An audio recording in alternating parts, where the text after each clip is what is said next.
Demokrat deklarasikan Kasat Andika Perkasa menjadi Panglima TNI. Komisi 1 DPR RI fraksi Partai Demokrat Syarif Hasan menilai, dari 4 kepala staf TNI, Kasat Jenderal Andika Perkasa menonjol sebagai calon Panglima TNI. Menurut Syarif, kinerja dan performa Andika sebagai Kasat sangat menonjol. Dari 4 kepala staf, memang yang menonjol sekarang itu Pak Andika. Sangat menonjol sekali kinerja dan performanya, ungkap Syarif kepada wartawan di DPR RI Rabu 1 September 2021. Syarif mengatakan Andika memiliki sejumlah performa yang baik, salah satunya melakukan pembenahan sumber daya manusia di Angkatan Darat. Pertama, dia meningkatkan skill daripada prajurit. Kemudian, bagaimana Kasat itu melakukan pembenahan sumber daya manusia di lingkungan Angkatan Darat. Sekalipun kepala staf yang lain melakukan hal yang sama, tapi memang Pak Andika perform sekali. Diketahui Panglima TNI Marsikal Hadi Cahyanto akan segera pensiun. Syarif mengatakan hak prerogatif Presiden Joko Widodo untuk menunjuk calon Panglima. Tentunya ini kan hak prerogatif Presiden. Siapa yang akan diajukan ke Komisi 1 untuk menjalani fit and proper test, kita serahkan kepada Presiden. Mudah-mudahan yang terbaiklah yang diajukan Bapak Presiden. Komisi 1 masih menunggu siapa yang akan diajukan. Syarif mengatakan lebih cepat lebih baik Presiden segera mengirim calon ke DPR. Kita lihat saja undang-undangnya, tapi sebaiknya lebih cepat lebih baik. Jenderal Andika Perkasa jadi calon kuat Panglima TNI. Kader Demokrat menilai kinerja KSAD itu. Diketahui Panglima TNI Marsikal Hadi Cahyanto yang akan memasuki pensiun November 2021 ini. Beberapa spekulasi bermunculan membahas calon kuat itu. Untuk diketahui, Jenderal TNI Andika Perkasa saat ini menjabat Kepala Staf Angkatan Darat atau KSAD. Selain Andika, ada nama Kepala Staf Angkatan Laut dan Kepala Staf Angkatan Udara. Namun, nama Andika Perkasa disebut paling cocok menempati posisi tersebut. Andika Perkasa dianggap lebih populis dan dekat dengan Jokowi. Kendati begitu, ketiga kepala staf ini memiliki peluang sama. Siapa saja bisa dipilih Presiden Jokowi. Anggota Komisi 1 DPR RI fraksi Partai Demokrat Syarif Hasan berbicara mengenai calon Panglima TNI pengganti Marsikal Hadi Cahyanto. Menurut Syarif Hasan, dari 3 kepala staf yang digadang-gadang akan menjadi Panglima TNI, Kepala Staf Angkatan Darat atau KSAD, Jenderal TNI Andika Perkasa memiliki kinerja paling menonjol. Memang yang menonjol sekarang itu Pak Andika, sangat menonjol sekali kinerja dan performanya, ungkap Syarif di Kompleks Parlemen Senayan, Jakarta, Rabu 1 September 2021. Wakil Ketua MPR RI itu menyebut ada sejumlah kinerja yang menonjol yang dilakukan Andika Perkasa sebagai KSAD. Andika dinilai mampu meningkatkan skill prajurit. Kemudian dia dinilai berhasil melakukan pembenahan SDM di lingkungan Angkatan Darat. Sekalipun kepala staf yang lain melakukan hal yang sama, tapi memang Pak Andika perform sekali. Namun, Syarif menyatakan bahwa nama calon Panglima TNI yang akan diserahkan ke Komisi 1 DPR merupakan hak prerogatif Presiden Joko Widodo. Dia berharap calon Panglima TNI yang diajukan kepala negara merupakan pilihan terbaik. Kita serahkan kepada Presiden, mudah-mudahan yang terbaiklah yang diajukan Bapak Presiden. Relawan yakin Jokowi akan mempertimbangkan keseimbangan antar matra saat memilih calon Panglima TNI.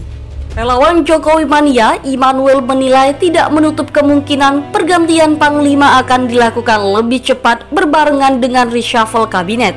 Pergantian Panglima TNI dan kabinet merupakan hak prerogatif Presiden. Jadi tentunya Presiden yang memiliki kewenangan kapan dan siapa penggantinya, ungkap Immanuel kepada tribunnews.com Selasa 24 Agustus 2021.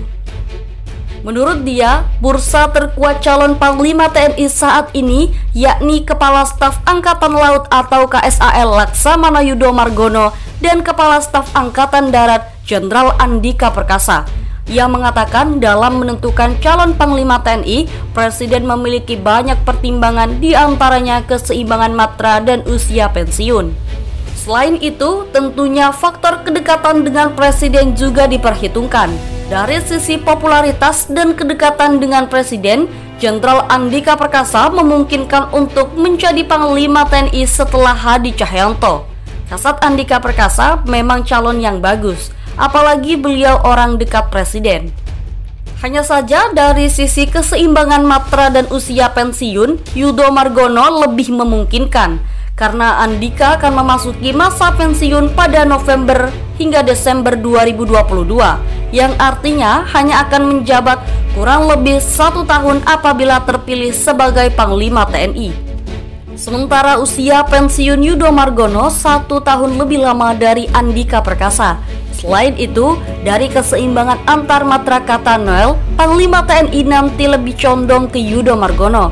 Setelah Panglima TNI sebelumnya dijabat Gatot Nurmantio dari Angkatan Darat, lalu Hadi Cahyanto dari Angkatan Udara, maka Yudo Margono yang berasal dari Angkatan Laut sangat memungkinkan untuk dipilih presiden. Meskipun menurutnya tidak ada keharusan bahwa Panglima TNI harus bergantian antar matra, namun pergantian antar matra menjadi pertimbangan sesuai yang berlaku dalam Undang-Undang Nomor 34 Tahun 2004 tentang TNI. Immanuel menilai dari sejumlah faktor tersebut, ia yakin Jokowi akan lebih mempertimbangkan keseimbangan antar matra dan usia pensiun karena ke depan merupakan tahun politik. Bila memilih Yudo Margono sebagai Panglima, tentu harus ada solusinya untuk Andika Perkasa. Dan solusi yang terbaik menjadikan Andika Perkasa sebagai Kepala Badan Intelijen Negara. Andika Perkasa lahir di Bandung, Jawa Barat 21 Desember 1964. Dalam kehidupan pribadi, Andika Perkasa menikah dengan Diah Erwiani Trisnamurti Hendrati Hendro Priyono atau yang kerap disapa Hetty. Bila menilik nama belakangnya, awam akan menyambungkan sosok Hetty dengan salah satu jenderal purnawirawan tanah air. Ya, Hetty adalah putri mantan Kepala Badan Intelijen Negara, Jenderal Abdullah Mahmud Hendro Priyono. AM Hendro Priyono disebut sebagai ikon pasukan elit Kopasanda atau yang kini bernama Kopassus. Dengan demikian, Andika Perkasa adalah menantu AM Hendro Priyono. Selama bertugas menjadi prajurit TNI Angkatan Darat, Andika Perkasa banyak menghabiskan waktunya untuk pendidikan. Dalam kurun waktu tahun 2003 hingga tahun 2011, ia berada di Washington DC, Amerika Serikat untuk memperoleh pendidikan militer. Andika Perkasa pernah mengenyam pendidikan strata 1 jurusan ekonomi di dalam negeri. Sementara gelar strata 2 dan strata 3 Andika Perkasa mendapatkannya saat melanjutkan pendidikan ke Amerika Serikat.